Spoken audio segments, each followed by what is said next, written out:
আসসালামু আলাইকুম বন্ধুরা, সবাই কেমন আছো? আমাদের গ্রামে আমরা মাটির চুলায় কিভাবে রান্না করি তা আজকে তোমাদের সাথে শেয়ার করব। আর তোমরা তো জানোই মাটির চুলার রান্নায় স্বাদ আরো বাড়িয়ে দেয়। এইটা হচ্ছে আমাদের রান্নাঘর, আর বরিশালের ভাষায় এটাকে পাঁচ দুয়ার বলে। এইখানেই আজকে রান্না করব, তাই ভিডিওর শেষ পর্যন্ত আমার সাথেই থেকো। তো রোজাকালে এনি বাদাম খাইতেছে আর কইতেছে এই এক খোলা বাদাম খাইলে কি রোজা ভাঙ্গে?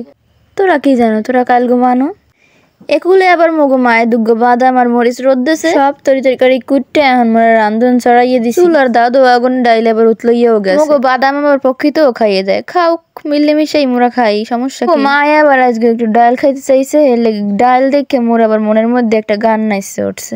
আজগো ডাল রানমু আম্মুর জন্য, একটু ডাল রানমু আম্মুর জন্য, হলদি দিমু মরিচ দিমু লবণ দিমু সামান্য, আজগো ডাল রানমু আম্মুর জন্য, আজগো ডাইল খাইবে মগো আম্মু।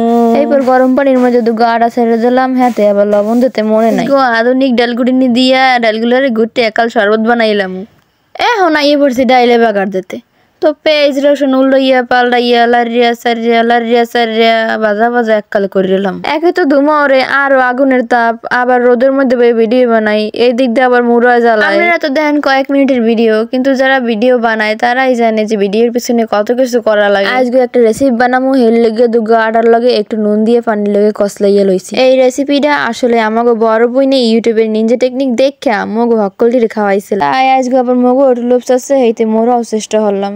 তো রেসিপিটার নাম কি আমরা পারলে হক্কলটি মিললে কইয়ে যাই। বোতলের মুখ ফুটা হইরে বোতলে গোলা ভরি, এখন কড়াইতে সামান্য তেল দিয়ে বোতলটা রেজেলা পিন্নান পেঁচাইতে বানাইয়া হলাম রেসিপি। তেল পেঁয়াজ নুন মরিচ ঘরে বানাইনে মশলা একটা আন্ডা হেদ দিয়ে সুন্দর করে ভাজ যে মোর ছোট বোনের দিলাম একটু টেস্ট করতে। ও খাইয়ে কয় এককালে খারাপ না, হালাইনে না মুই খাইতে আর মোর দ্বারে মজাই লাগছে। একুলে আবার মগো বড় আফার মগো কেউ কাম পছন্দ হয় না দেখে মগো কামাও গইতে নাম সেলাফাই কুড়াইতে। মাঝে আবার একটু আটা মাছ জ্বলালাম, মগো মায়ের আবার 2 বেলা রুটি খাওয়া লাগে। মোর ছোট বোনে আবার আজকে একটু টমেটো চাটনি খাইতে চাইছে, এই আবদার মুই আবার না রাখে পাই। এইবার হলদি মরিচ ময় মশলা সবকিছু ভালো মতন কষাইয়ে এইবার টমেটো চাটনি চড়াইয়ে দিলাম। এখন মোর বইনে 3-4 বাসন মন মতন ভাত খাইতে। কোলার দিয়ে আটার সময় মগো মায় আবার দুগ্গানে আগ্রা তুললাম। মগো গাছ দিয়ে মোরা আবার গোড়া সারে উসি পাইছি টুক দিয়ে। এখন উসি আর আগ্রা মিলাইয়ে ভালো করে পোড়া হরমু। মগো মায় আবার এই সালন বেমালা ভালো পায়। আর এই দেখেন এই আইসে মগো দুগো জ্বালানি নেমুরা ডাগা আইসে এখন তো আজকে আমাকে রান্না বাড়ি সব শেষ পর্যায়ে। ডাল টমেটো উসি আর ভাত তো হইয়েই গেছে,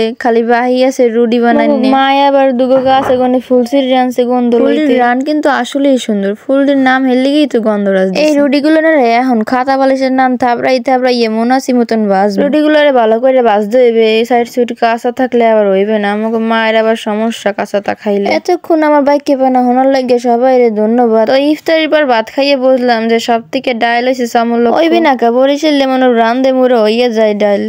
মজা করলাম। ভাত আর সালানোর লাগে মাই কেমন একটু লোভ চাইলাম। তো আজকের মতো এই পর্যন্তই বিদায়। সবাই ভালো থাকবেন, সুস্থ থাকবেন, আল্লাহ হাফেজ।